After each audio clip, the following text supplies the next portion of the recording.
به سفر رفته، از راه سفر برگشت. با راه خطر رفته، از راه خطر برگشت. با راه خطر رفته، از راه خطر برگشت. رویش همه گلزار است، به او همه جا خار است.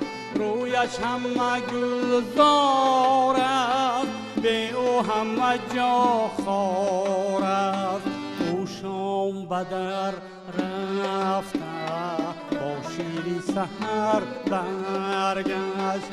او شام به در رفته، با شیری سحر برگشت.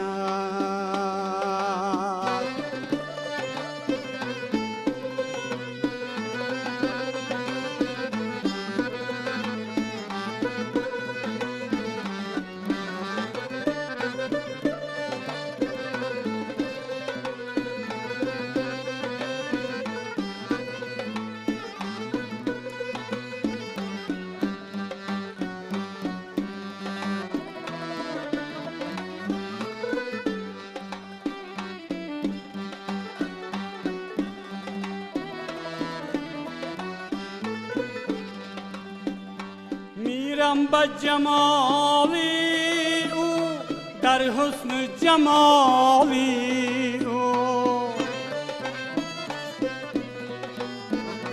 میرم به جمالی او، در حسن جمالی او. در حسن جمالی او. او تازه و تر رفته، تازه و تر برگشت. او تازه و تر رفته، هم تازه و تر برگشت.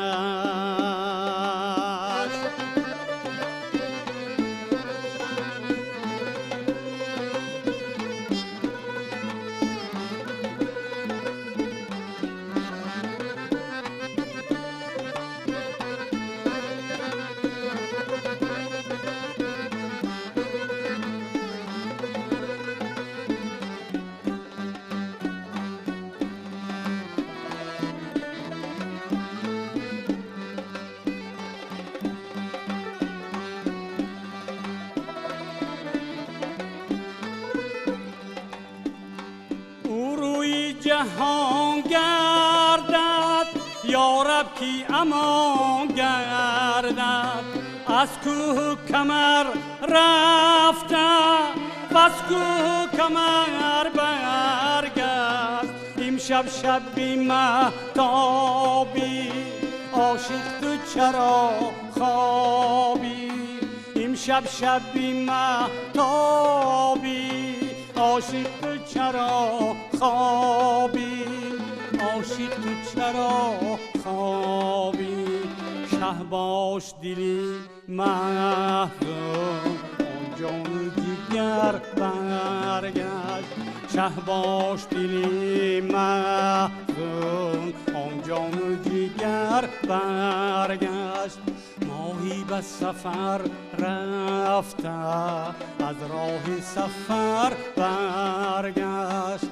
از راه سفر برگشت، از راه سفر برگشت.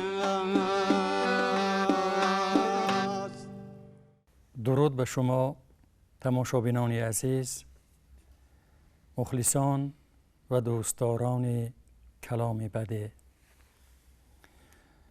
این شام دلفروز باز با یک برنامه شام غزل مهمان کاشانه های شما هستیم و باور دارم که این شام از شنیدن شعرهای با تراوت و شنیدن ترانه های دلاشوب و موسیقی های جانگداز راحت خواهید کرد. و امروز در این برنامه زیبای ما یک گروه هنرمندان، موسیقاران با سروری هنرپیشه شایسته تاجیکستان محمد رضا اشوروف در برنامه ما شرکت دارند. از شهری زیبا و آوازه‌دار باختر. خوب همانطوری که از ترانه اول پیدا بود، امروز ما از اشعار زیبا و از اشعار دلفریب شاعر عثمان شریف زاده صحبت خواهیم کرد. عثمان شریف زاده شاعر شهیر، شاعر روانشاد، کسی که چند سال پیش در کوچه های دوشنبه همراه ما قدم می زدند، در محفل های شعر و انس شرکت می ورزیدند، شعر می خواندند. یک انسان نازنین، یک انسان با دل بزرگ، یک انسانی با دل پرشور، یک انسانی که در جسم کوچک خودشان نمی گنجیدند. یک شاعر آزاده، یک شاعری که بارها همنشینشان بودیم، یک شاعری که انسان بی‌نهایت مهمان دوست هم بودند. اگر به خانهشان مهمان می شدید، سرشان به آسمان می رسید. ما از شعر همین شاعر می گوییم و این برنامه دوم است که ما از این شاعر صحبت خواهیم کرد. و ادبیات ما یک بحر بیکنار است. یک بحری هست که در این بحر نهنگ ها هم شنا می کنند، دلفین ها هم شنا می کنند، ماهی ها با هر گونه خرد و بزرگ شنا می کنند و هر کس پیغام خودش را می آورد و غواص بسیار ماهر باید بود که از قعر این بحر دردانه بیرون آورد و هر غواص به قدر توان خودش، به قدر اقتدار خودش از قعر این بحر فرض کنید که دردانه بیرون می آورد و این دردانه یکی و دو و سه و دیگر شعرهای او هستند. و شاعران ما با بنیاد کردن این کاخ بزرگ سخن، این کاخی که از باد و باران و قول فردوسی بزرگ گزن نمی یابد، با بنا کردن همین کاخ ملت ما را از تمام حوادث تاریخ ایمن نگاه داشتند و بزرگترین خدمت کردند که ملت ما سرزنده باشد، ملت ما با سخنوری در دنیا سیکه زند و از خود درک دهد و او را بشناسند و جایگاهش را قدر کنند. این یک کار ساده و کار عادی نیست و استاد روانشاد شریف زاده نیز همین گونه یک شاعر عزیز هستند، شاعری که قدر سخن را می شناسند، شاعری که سلاحشان سخن است، شاعری که در یک شعر زیبای خود از سخن صحبت می کنند و می گویند سخن پرورده از پروردگار است، سخن پرورده را پرورده یار است. در آن ملک اگر قدری سخن نیست، وطن در قدر اصلی وطن نیست. یک مصرع مشهوری هست که گر سخن جان نبود، مرده چرا خاموش است.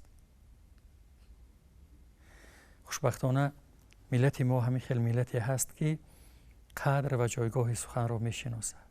بزرگان ما گفتند که کام تاجیک را با سخن برداشتند و ابزار شاعر چون سخن است.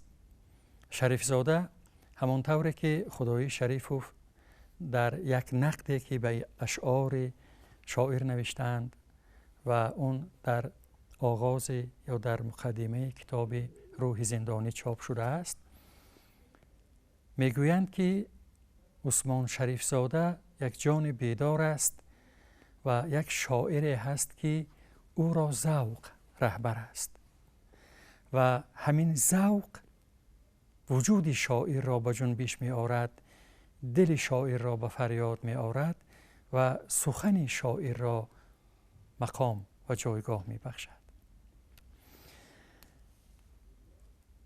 و همونجا تاکید می کنند که عثمان شریف زاده کوشیده است که با سبک حضرت مولانا شعر گوید.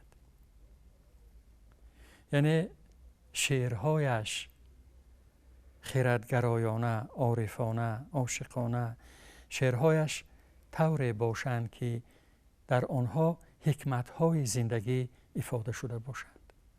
و خود شاعر برای بیان این یا آن حکمت زندگی، فرض کردیم بیان سخن یا بیان یگان صفت آدمیت، از ادبیات کلاسیکی ما، از گذشتگان ما، از اون حادثه و حکایت و واقعه هایی که رخ داده است یاری می طلبد، آنها را استفاده می برد و به سخن خود جان می بخشد. چو جان از تن رود، تن بی سخن چیست؟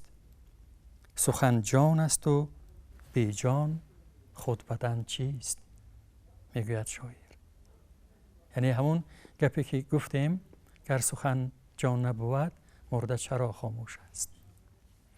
و این سخن واقعا معجزه است. ما انسان ها نه تنها با کار مغز خود بلکه با سخن خود ما تمام زندگی خود را، تمام حسیات خود را، تمام اندیشه خود را، هر چیزی که میبینیم و هر چیزی که در توان درکش داریم اون را با سخن افاده میکنیم. سخن چون ترک این کشور نماید، خرد کی درک این کشور نماید. خب البته منظور شاعر سخن نیک است. سخن نیک می شود، سخن بد می شود. سخن نیک اگر از انسان رفت، وای بر حالش. ما اگر یادتان باشد، ما پدر و مادرانمان، اون عزیزان، اون بزرگان در همین روحیه دو واژه، دو کلمه تربیت کردند: ثواب و وبال. این کار وبال است، این کار ثواب است. ما که یک کار کردنی شویم می اندیشیم که این کار ثواب است، اما این کار وبال است، این نکن وبال است. و سخن هم که رفت، سخن نیک هم که رفت از انسان، سخن بد که ماند وبال می شود. وبال که شد بدی ها می خیزد. وبال یعنی بدی ها، سیاهی ها، درد ها رو می زنند. میگوید که تمام 7 شهر گنج در اوست، سخن جان است و جان اندر سخن روست. این اشاره به همون 7 شهر است. 7 شهر عشق را عطار گشت، ما هنوز اندر خم یک کوچه ایم. شاعر هم کوشش میکند که روح سرگردان خود را، روح اسیانگر خود را در این 7 شهر عشق سیر دهد، صیقل دهد و آن جان و توان تازه ببخشد. اما ادامه صحبت بعد از یک شعری که شما از این شاعر عزیز برای ما ترنم میکنید.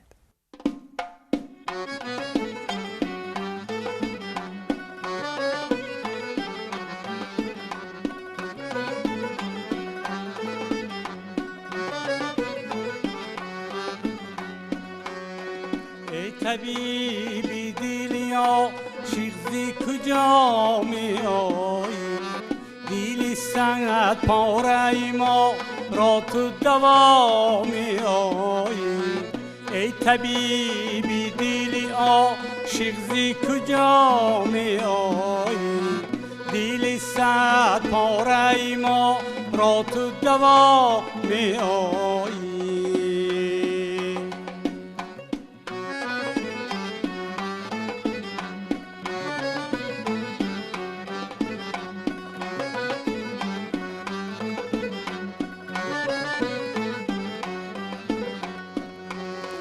نیگرم بر همه جا نیبکی نمی تابی نیگرم بر همه جا نیبکی نمی تابی ناگهان غیب رسا نیزی هوا می آیی ناگهان غیب رسا نیزی هوا می آیی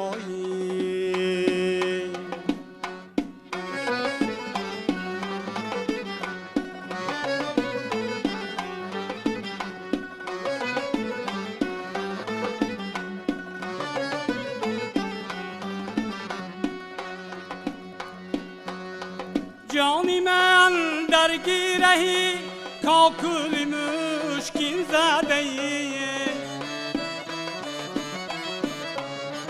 جانی من درگیرهی کاکل مشکین زده ای ای تو جان بخشی من از پیش خدا می آیی ای تو جان بخشی من از پیش خدا می آیی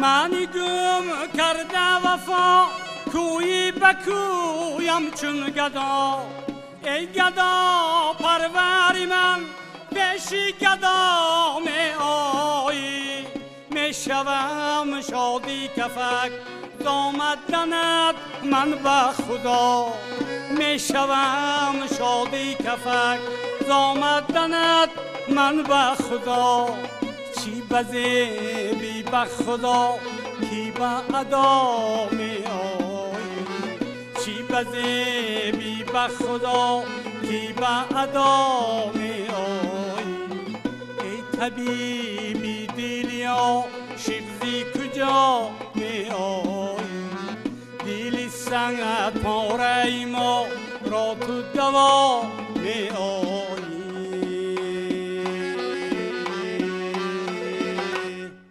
واقعا چه حادثه و واقعه و چه اندیشه که هم از روزگار و هم از دل شاعر نمی‌گذرد. سیف الله سفروف این سیاست شناس مشهور ما که به کتاب روح سرکشی استاد شریف زاده پیشگفتار نوشته‌اند می نویسند که شریف زاده کتاب دارند با نام روح زندانی همین کتابی که در پیش ما هست.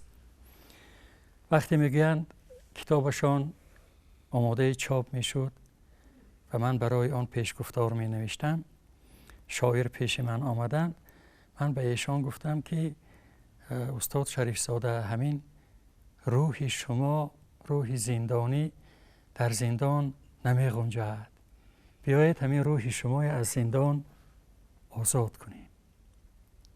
خیلی مثلا کتابی نوتانه روح اسیانی روح سرکش روح استقلال نامگذاری نماییم و این پیشنهاد سیف الله سفروف به شاعر پسند می آید و نام یکی از کتاب های شاعر همین روح سرکش است که در 7 سالگی استقلالیت ما نشر شده است و این بسیار رمزی هم هست. این گپی که سیف الله سفروف به شاعر پیشنهاد کردند و شاعر پذیرفته است بسیار رمزی هست. روح زندانی باید از زندان آزاد شود و روح استاد شریف زاده واقعاً روح سرکش بود و وقتی که شما اشعار این شاعر را میخوانید همین سرکشی های روح همین غرور شاعر همین بیباکی های شاعر را در اشعارش نیز حس میکنید. همون طوری که گفتیم چون در محور شعر شاعر که انسان قرار دارد شاعر همین انسان را بهشت ساز و دوزخ ساز می شناسد. میگوید ای انسان، تو در همین زندگیت می توانی برای خودت بهشت سازی و در همین زندگیت می توانی برای خودت دوزخ بسازی. این دو چیز در دست خود تو هست. خوبی ها تو را به سوی بهشت می برد.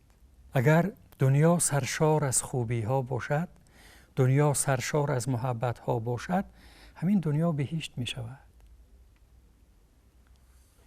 و از انسان خوب هم نام نیک باقی می ماند. اما اگر انسان لغزید، میل به سوی خدا نکند و بدی ها کرد، دوزخش را در همین دنیا می سازد.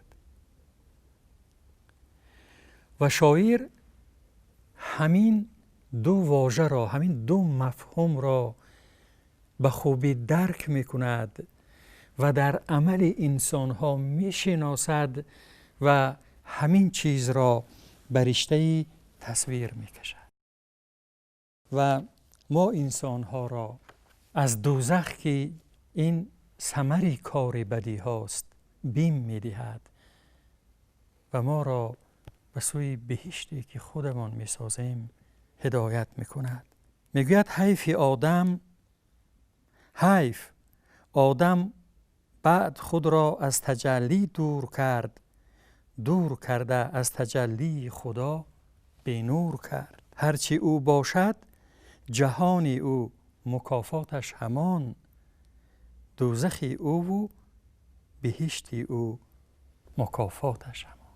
یعنی شاعر مثل گذشتگان، اینجا سخنی نوی نیست، حرفی نوی نیست، اما هشداری تازه است برای ما که ما باید زندگی خودمان را بسازیم و امروزی خودمان را بسازیم، فردای خودمان را بسازیم.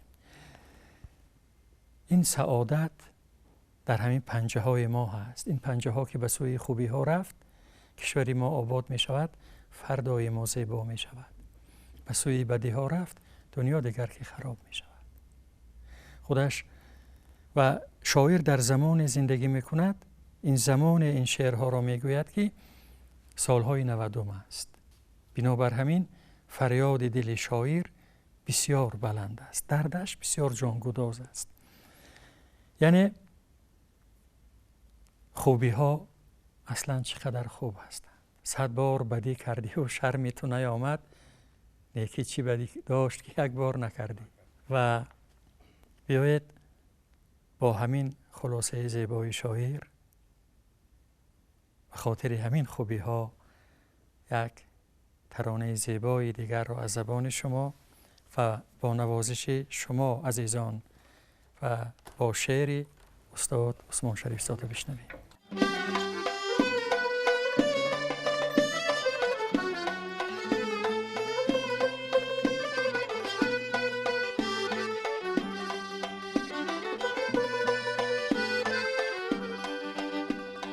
ای دوست نمی آیی، از چیست نمی آیی؟ ای دوست نمی آیی، از چیست نمی آیی؟ ای یار بیا آخی، یک بار بیا آخی. ای یار بیا آخی، یک بار بیا آخی.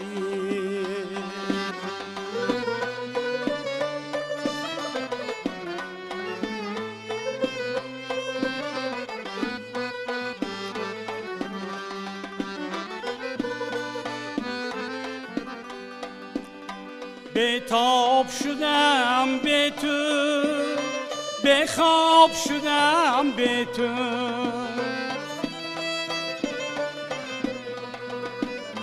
بیتاب شدم به تو، به خواب شدم به تو.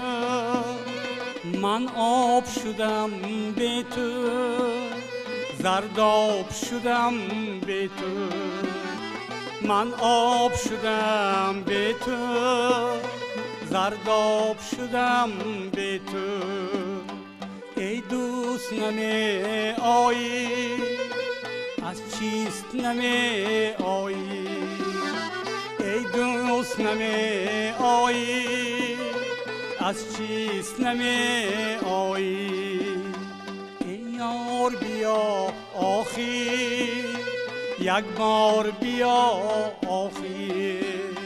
ای یار بیا آخر، یک بار بیا آخر.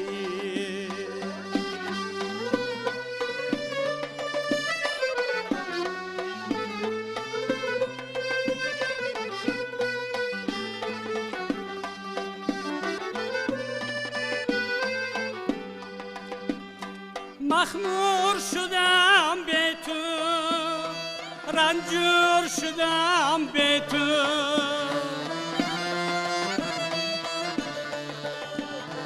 پر نور بودم با تو، به نور شدم به تو. پر نور بودم با تو، به نور شدم به تو. ای دوست نمی آیی، از چیست نمی آیی؟ ای دوست نمی آیی، از چیست نمی آیی؟ ای یار بیا آخر، یک بار بیا آخر. ای یار بیا آخر، یک بار بیا آخر. یک بار بیا آخر، یک بار بیا آخر. واقعا عمر انسان خیلی کم است و هر لحظه عمر قیمت است، هر لحظه عمر غنیمت است. خوش به حال آن انسانی که هر لحظه عمرش را با منفیت استفاده میبرد. از هر لحظه عمرش استفاده میبرد. چون این ترانه زیبا هم از دوست بود. یک مصرع زیبایی دیگر هم هست که دم غنیمت دوستان، آدم غنیمت دوستان. هم هر لحظه زندگی غنیمت است، هم آدم غنیمت است. اگر ما به قدر لحظه های عمر نرسیم، این به آن معناست که ما به قدر خودمان نمیرسیم. ما نسبت خودمان به احترامی میکنیم. و یکی از ارمانهای شادروان عثمان شریف زاده همین است که فرزندان ملت ما به قدر هر لحظه زندگی خودشان برسند، به قدر هر دمی زندگی این ملت برسند و پیش از همه خودشان را بسازند تا که این وطن زیبا ساخته شود. یعنی در اون دوران بسیار به قول متشنج شاعر همین گونه تمناها در دل می پرورید. ای کاش شاعر تا امروز زنده می بود و می دید که امروز ما نفسی آسوده می کشیم. امروز ما به قدر هر نفس می رسیم. ببینید در این معنی خود شاعر بسیار زیبا می گوید: حیف آدم که به قدرش نرسیدیم دریغ، حیف آن دم که به قدرش نرسیدیم دریغ. او شعری مشهور هست، بیت مشهور که دی شیخ با چراغ همی گشت گرد شهر، از دیو و دد ملولمو انسانم آرزوست. حیف آنان که همه عین کمال و رشدند، حیف ما نیز که ما را به جوانی کشتند. همین از یک جانب دیگر اگر ما به قدر وقتمان نرسیم، به قدر عمرمان نرسیم و شخصیت خودمان را تکامل ندهیم و به سوی کمال نرویم، این معنی آن است که مرگ ما بر وقت رسیده است. ما مثل زنده مرده می شویم وقتی به کار بیهوده مشغول می شویم، وقتی به عملی ناشایست، وقتی به حرفی گفتنی بد. بعضا کسایی یافت می شوند که در عرفیت بددهان می گویند، زبان بسیار بد دارند که این صفت انسان، صفت انسانی عاقل و حمیدنی است. یعنی اگر ما این گونه صفت ها را در خودمان رشد دهیم، این معنی آن را دارد که ما زنده مرده هستیم. ما حق آن را نداریم که دیگر از جوانیمان، از نیرویمان، از قدرتمان استفاده نبریم. من در اشعار شاعر به یک شعر واخوردم که مشکرود نام دارد.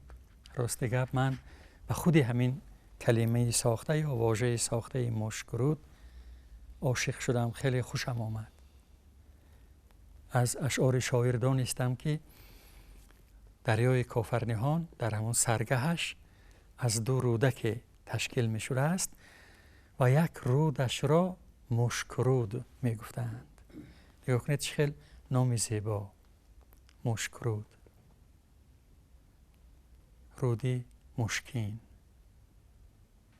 و مردم ما واقعا در نامگذاری واقعا استاد هستند. در محل ها ما با نام های وامی خوریم که مثل مشکرود دل کس را تسخیر می کنند و شاعر هم از نام مشکرود مست می شود و از تماشای این رودی زیبا و مستی کوهی مست می شود. می کند افسونم عمر نغمه های مشکرود، جان شیرین را ببخشم در بهای مشکرود. این مشکرود یک رودک در یک گوشه وطن ما هست. وقتی که شاعر از گل و گیاه، از رود، از سنگ، از کوه، از هر چیزی که صحبت می کند، شعر می گوید و به آن عشق می ورزد، این معنای آن را دارد که وی با وطنش عشق می ورزد. یعنی عشق ورزیدن شاعر با مشکرود، مست و دیوانه شدنش از این رود زیبای کوهستان، عشق وطن است. مشک و عنبر با نوای رود مستم می کند، و چه گلبیز است و عطرآگین هوای مشکرود. هم یک غزل توصیفی خیلی زیباست و هم رود زیباست و هم نامی زیباست، مشکرود. مشکرود، کافرنهان، سرخاب، خینگاب، سیاهاب، پنجاب، این نام های هست که در تاجیکستان نام های رودها که آبی جانبخش و گوارا دارند و زیب اشعار شاعران ما گشتند و از جمله این مشکرود و عثمان شریف زاده و این شعر زیبا. واقعا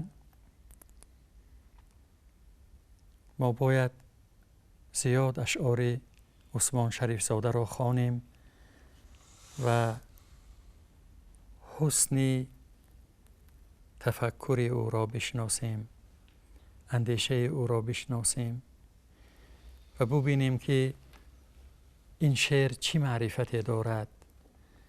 معرفت این شعر البته معرفت عثمان شریف زاده است و شور و غلیان این شعر البته شور و غلیان دل عثمان شریف زاده است. اما وقت همیشه برای ما کمی میکنه و وقتی برنامه ما هم به آخر میرسد. من از شما اظهار تشکر و سپاس میکنم که در این برنامه شرکت کردید و با این نوازش های خود و با این نغمه سرایی ها و سرودخوانی ها خاطر ما را بالیده گردانیدید. و پیش از آن که شما یک ترانه دیگر از عثمان شریف زاده بخوانید و دوستان بنوازند، من رو به تماشابین عزیز میارم. واقعا لامارتین میگوید که شعر روح انسان‌های بزرگ است. وقتی ما با این روح تماس میگیریم، یعنی شعر انسان‌های بزرگ را میخوانیم، خودمان هم نیرو میگیریم. روح ما هم حتما به بزرگی میرسد. البته روح بزرگ است، کوچکی و بزرگی ندارد، اما روح ما بالهایش قوی تر میگردد.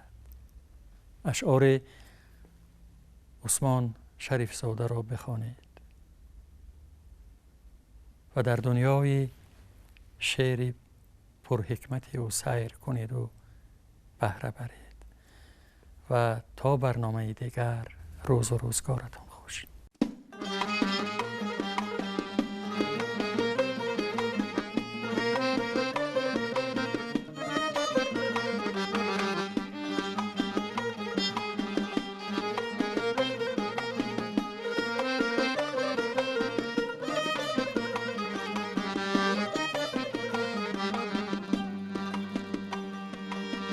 چی کنم چاره چی جویم که بیایی نروی، با چی زیبایی بگویم که بیایی نروی.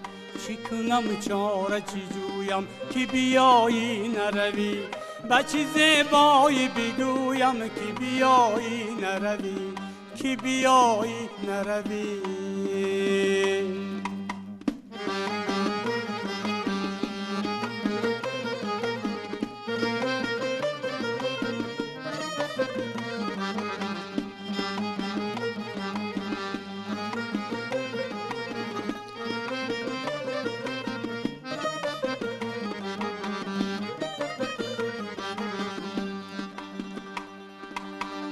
غزلی روی بزیبد نکسی گفت شنفت،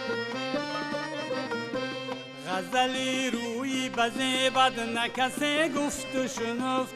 بچه جون بیش زی تو پویم که بیایی نروی، بچه جون بیش زی تو پویم که بیایی نروی، که بیایی نروی.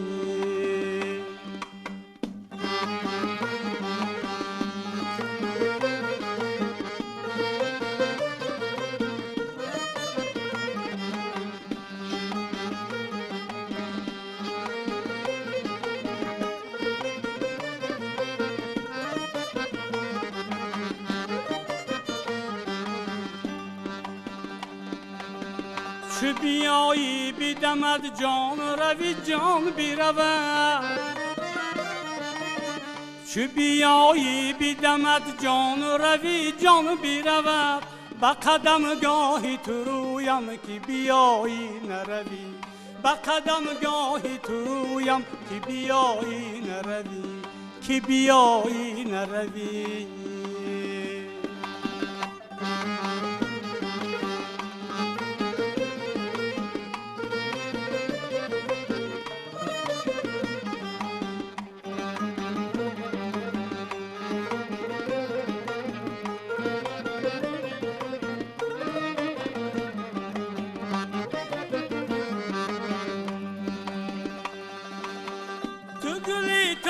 سری جمله جهانی عشقی، با چه دولت زی تو بویم که بیایی نروی. شبی باز آمدنت دل بر حد گستردم،